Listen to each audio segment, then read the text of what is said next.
Hello, and welcome to the Women's Eye Podcast. I'm your host, travel writer Laurie McAndish King.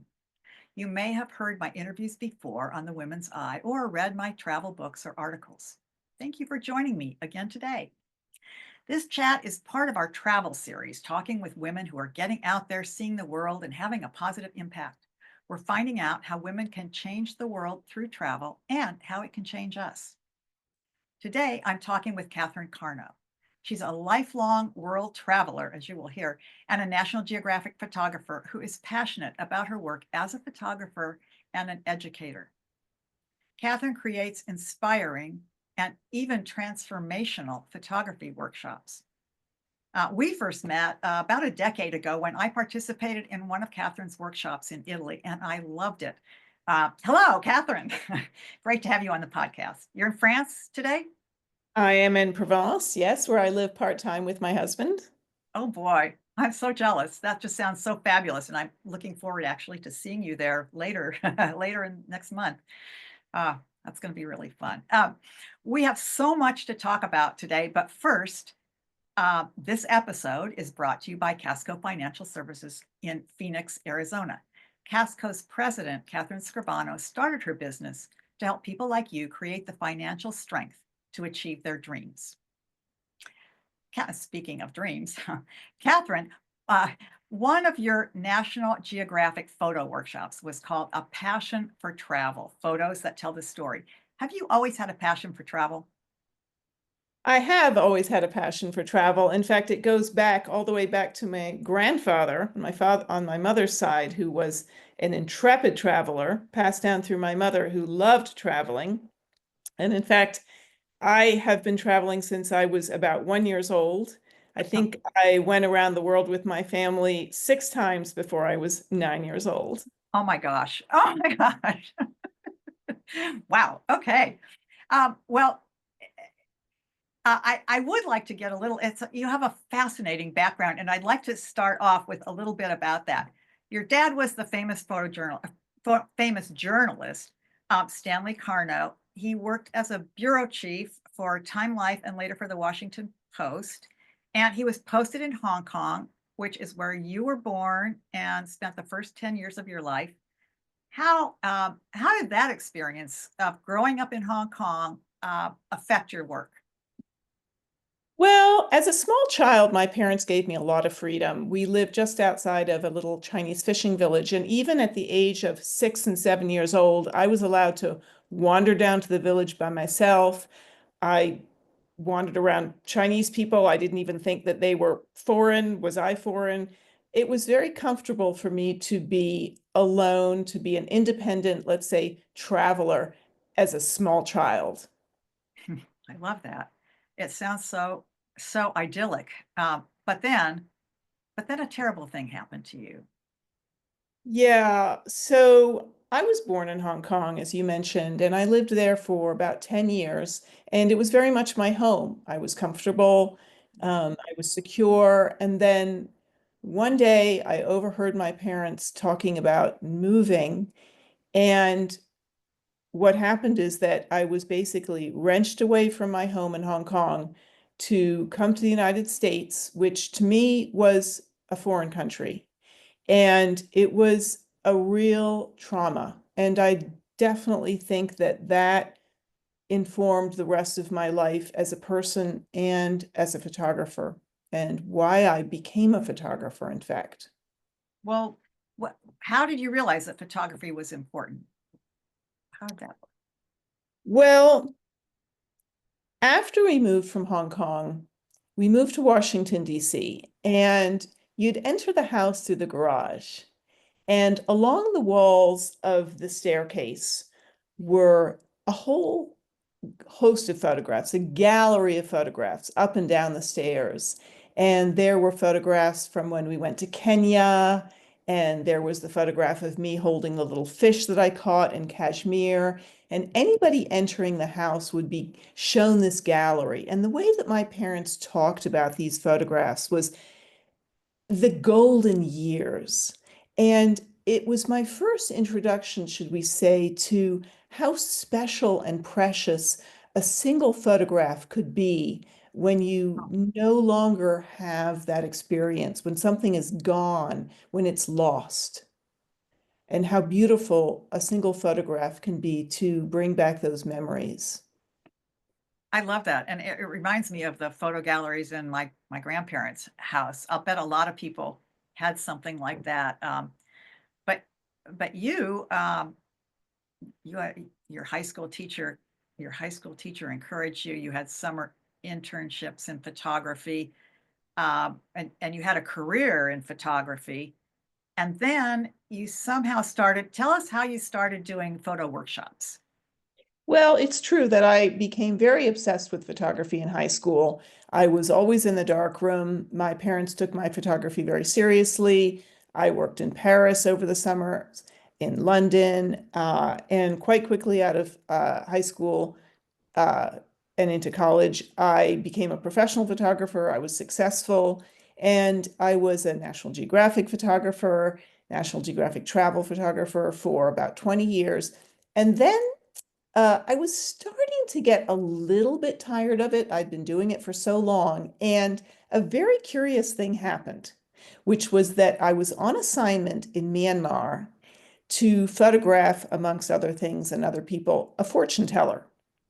And so I thought, well, why don't I get a reading as long as I'm here? And she says to me, she says, you like, this is 2010, by the way. And she says, you like going around going click, click, click, click, click, click, click, click, click, click. But you need to think about starting photography workshops. And I thought, photography workshops? What does she know about photography workshops? I mean, the country had barely opened, but I had been thinking about it. And she didn't say you need to start thinking about it, you need to start doing it, is what she said. So I took her at her word. She was reading some astrological chart. I believed it to all be quite true. And I started my first workshop, which was in Umbria, and you came to that workshop. Well, now was that wasn't your first because you already had strong connections with the people there. I remember the man in Marta, the fisherman. You had been there before. You developed relationships, actually in a number of places. That was one of the things that made it really nice was this Yeah. personal connection. But as you said, that was a while back, and I know that your workshops have evolved since then. So could you just give listeners an idea what, I know there is no such thing as a typical day, but maybe you could describe a day on, say, your Vietnam, Cambodia workshop. Yeah. So my Vietnam Cambodia workshop, which I do consider my very special signature workshop, Vietnam is a very special place to me, and Cambodia as well.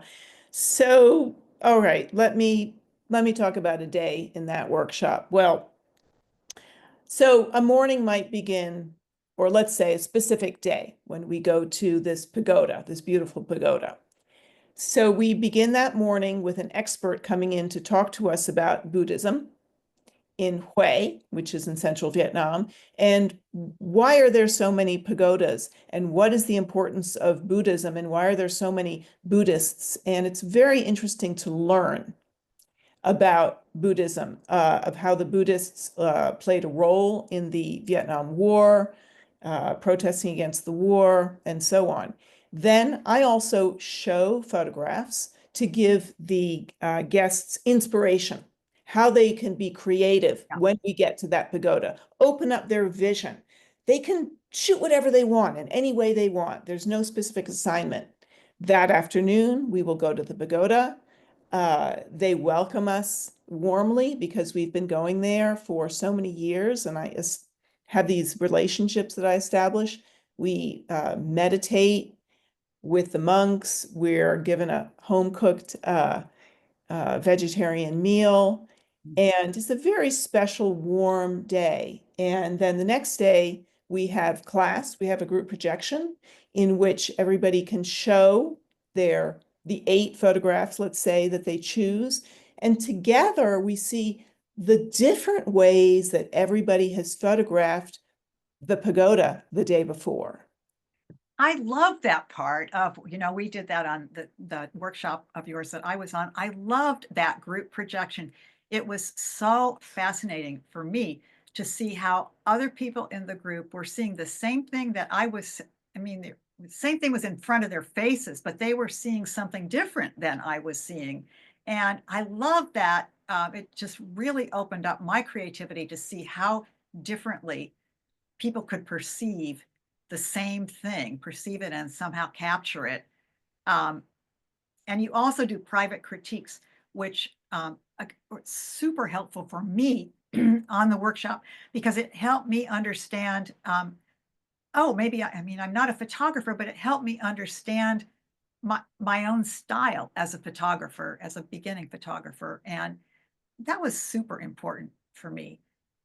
And Yeah, yeah. yeah, in fact, I've read some of the testimonials on your website, and um, I'm not the only one who who came away kind of almost transformed.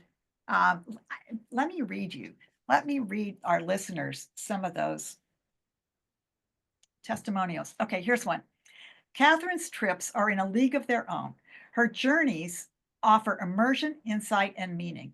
She provides unique access to people and places, making for a truly once in a lifetime transformational experience. Here's another one, a paragraph or two. It ends up Catherine's workshops are transformational. Here's another one, multiple paragraphs. Life changing, extraordinary, one of the best trips of my life. Here's another one. Each experience not only made for a better photographer, but also expanded by perspectives and my perspectives and creative memories I'll cherish forever. Her workshops are transformative. So, what is going on here? You're part, whoa, it's a photo workshop. Okay, really fun. Um, really fun. But tell us about what's going on with this transformational aspect of it. Well, it is very fascinating to me. It is because it's not like I set out with a sort of set of guidelines. It just happens. And let me give you some examples. So, for example, on the last Vietnam Cambodia workshop at that same pagoda, okay? So, at the beginning of the workshop, I always ask people what are their hopes, dreams, and goals. And there was a couple who came along, and she was the photographer, and he said, I'm not a photographer. I just have my phone. My pictures are boring, so I don't really count. Okay. Well, I thought, well, we'll see about that. Let's see what happens. So fast forward, we're at the pagoda, and he took the most fascinating photograph. Oh my gosh. I don't even think I was there. He just took it on his own. And the composition was masterful. The way one monk sort of led to the tree that led your eye up to the cloud, that led you over to the nun that was standing there. And it was like a dance. It was so beautiful. And I said, Jack, this is unbelievable, this photograph. And in fact, I posted it on Facebook and all sorts of people were like, oh my God. And it was interesting too. And so imagine this man who has now discovered that within him, he has real creativity. And that to Yeah. me was I mean, I get shivers thinking about it. I'm so warmed and happy. And his wife was so proud. And I mean, who knows? Maybe it's changed the way they travel now. Yeah, hey, it's Jim and I when we travel, he's the photographer and I'm taking a shot with my iPhone, but it is really fun to travel with someone else who's photographing. And it certainly makes our trips much more memorable because we have really good shots to bring back home with us. I love taking shots on Yeah. vacation. But I know you've got some other examples. Let me hear about those too. There was the one in Well, India. all right, let me give you another example. So there's different kinds of transformations that happen. And for example, in my South India workshop, we go to a death rituals temple. What that means is that the people who have come there are coming to honor their loved ones who have passed, to receive blessings for those loved ones through the gurus that are there. And a particular guest, Kathy, was a little bit nervous. This seems to be a very private ritual, but I sensed that it was okay to photograph. Nobody seemed to be bothered. So I encouraged her to get close, to get down in there and get super close and Oh boy. photograph this blessing that was going on, which she did. She got a great shot. And afterwards, when the blessing was over, the man who was uh, receiving the blessing, or rather, he was receiving it for his mother. Who had the mother was deceased? Yes, that he said, and I'll quote because it was a wonderful thing. He said, through an interpreter, because we always have interpreters, "Thank you for taking photographs," he said to Kathy. "This has made my mother, who has been gone 10 years today now, very happy." Oh, So, I mean, it was transformational for her. Can you imagine how good she felt oh that yeah. she had given this gift to him and to his mother, of course? Mhm. Um, I mean, that was just so surprising and so beautiful. And I have so many examples. I mean, so many come to mind. One more, Uh, one more. I'll give one more. Okay, so in my in my Vietnam Cambodia workshop, we used to visit Agent Orange children. It's a very moving day. And so one day we went and I pair the guests off so they're not all clumped together in a big group. And I go around to each pair to see how they're doing. And I came upon Liz, one of my guests, and I saw her. She was cradling little 9-year-old Ha, a um, a very disfigured child. That is what happens when you have Agent Orange diseases. And yet Ha was just joyfully receiving this hug. And Liz had also been photographing. And I listened to the father, and the father said, when we take Ha out in her wheelchair in the street, people don't want to look at her. They avert Mm. their eyes. And so I was thinking about this morning, in fact. And so I want to just read you something that I wrote because it came very straight from my heart. This is what I wrote, that the act of photography is really seeing. It's really looking as opposed to averting one's eyes. Not in an invasive way, but in a way that says, I see you, I affirm you, I give you the space to pour yourself into my camera, into me, and into my compassion for you. For me, what I'm saying through photography is, I accept you fully.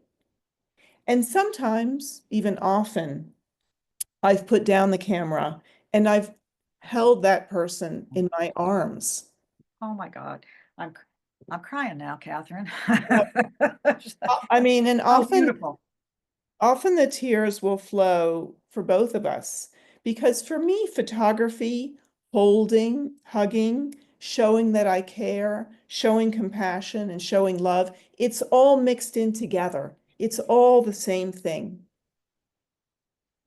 I hadn't really thought about it that way. That's it's so profound. That's really beautiful. Thank you for sharing that. Yeah. Uh, and so these are what you call philanthropy days, and I know that that is an integral part of your workshops. Um, I know you work with people affected by Agent Orange in Vietnam and landmine survivors in Cambodia. And honestly, that sounds really scary to me. It sounds really intimidating, and I see maybe how. Well, tell me more about that.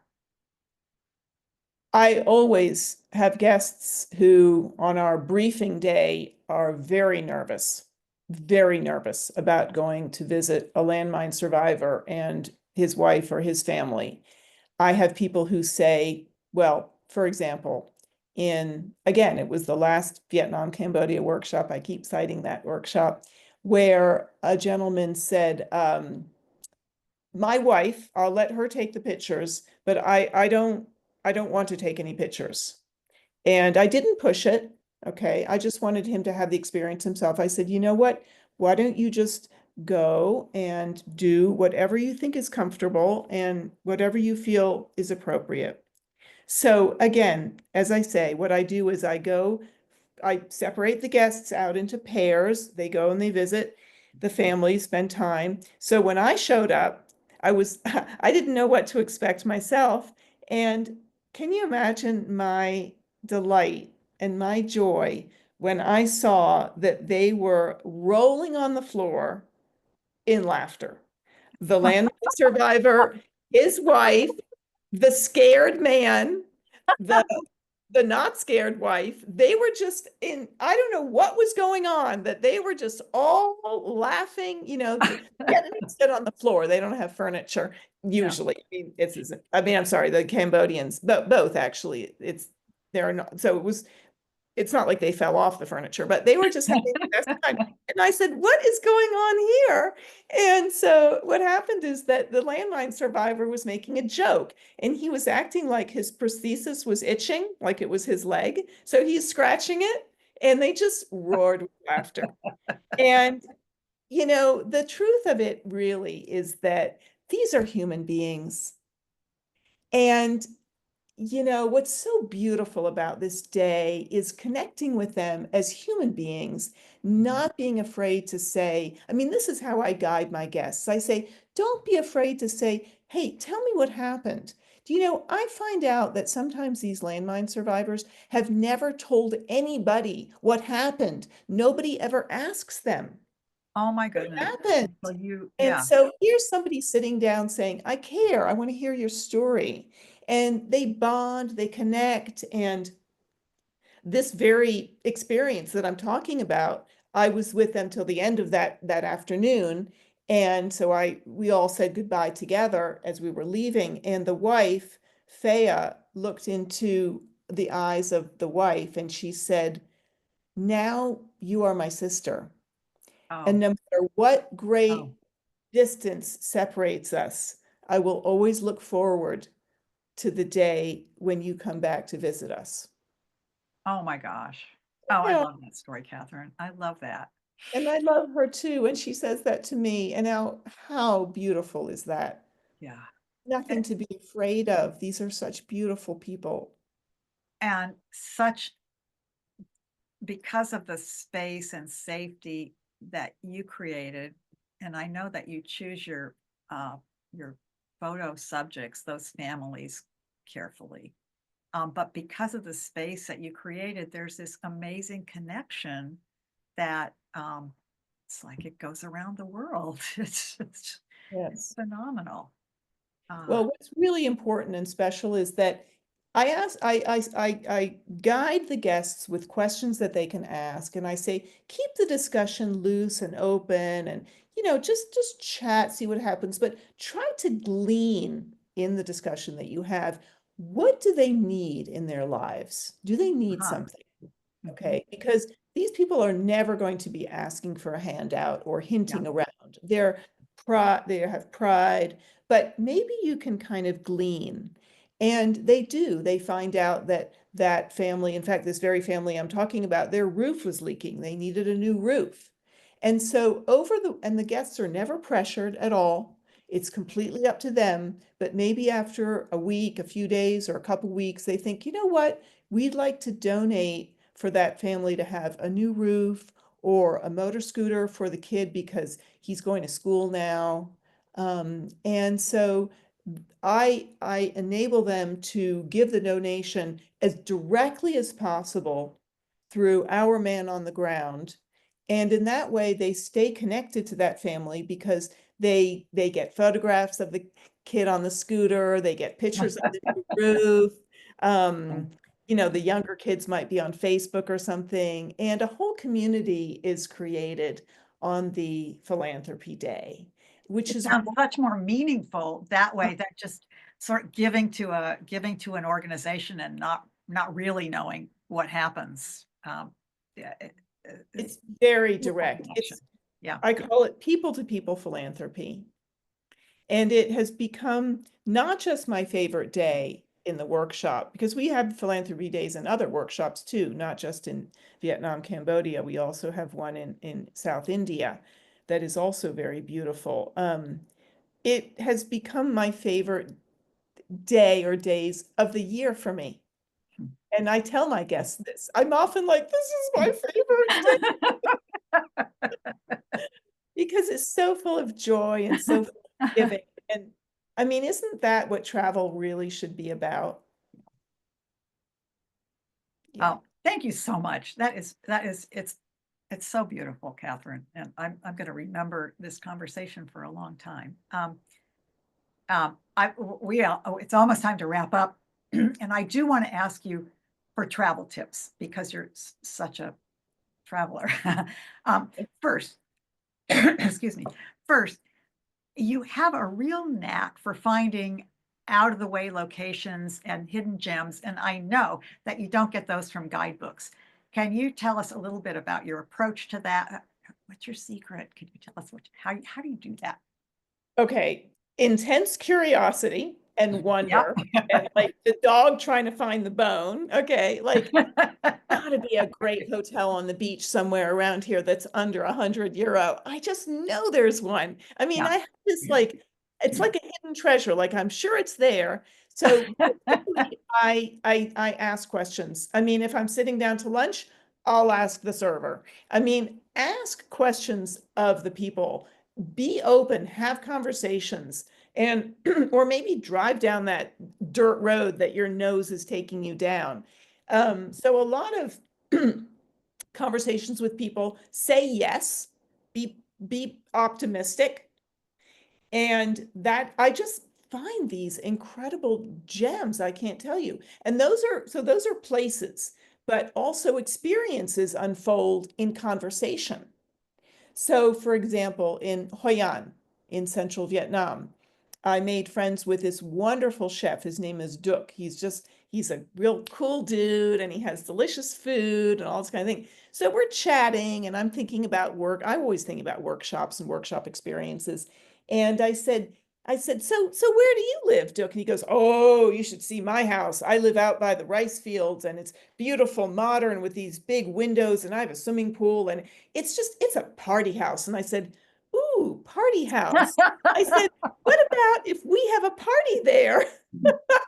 I mean, just kind of latch on to words. I said, how Uh-huh. about for the workshop? We have a pool party luncheon and you cook for us. He goes, yeah, why not? So, Oh, how fun. Oh so my that's gosh. got to happen. That's got to happen. Local chef, a private party planned. I love that. I love that. That's how Yeah. you do it. You listen. You listen. You ask questions and you listen. Okay, what about practical aspects of travel? Do you have suggestions there? Well, okay, I'm a very prepared person. Okay, I prepare to the max. And um, I just, to quote my producer in Vietnam and Cambodia, she says, Catherine, you don't like to be uncomfortable. I said, you know what? That kind of just pretty much sums it up. So whatever, I mean, maybe I pack too much, I don't know. But I have lots of practical tips, so many, you don't even, we would be here for an hour. But there's certain things that, let's just say I won't leave home without. Okay. And so I'm just looking around here. What do I have? Obviously, my reading glasses and so on. But okay, here's one thing. Like, I like paper maps. All right. I like the real map. But Me I too. hate Yeah. when you have to constantly be unfolding it and Yep. you're opening it up in Yep. the Yep. car and your husband is driving and he's like, would you not stick that thing in my face? And then, In you know, there. try to lay it on top of the roof to look at it. So my trick is to fold it to exactly where you need it and use these big paper clips. Okay, that's a good one. The other thing that's super helpful are rubber bands, like not just for coiling up cords and cables and stuff, but all kinds of things. Rubber bands, I will never leave home without. And I do like the American kind, not the European kind, because they're thicker. And finally, because my brain is Swiss cheese and there's so many things I have to remember all the time, the all important, and I give these to my guests at the beginning of every workshop in the welcome package, which are Post-its. So you don't leave stuff in the safe and you Yep. didn't take out that battery that was charging overnight or whatever it is that you need. And I do like the big ones, not the little ones. Yeah. Little Not ones rude. might serve a purpose. So I travel with like a 20 pack of these. Yeah. Super prepared. What, one of the things that I really appreciate about traveling with you is that it's clear, you are super prepared for every eventuality. And that let me, as a traveler, just relax a little bit more and have more fun and not worry. I knew I was in such good hands with you, Catherine. Um, Thank you so much for talking with us today. This conversation has really been fun, and I am so ready to participate in another workshop with you.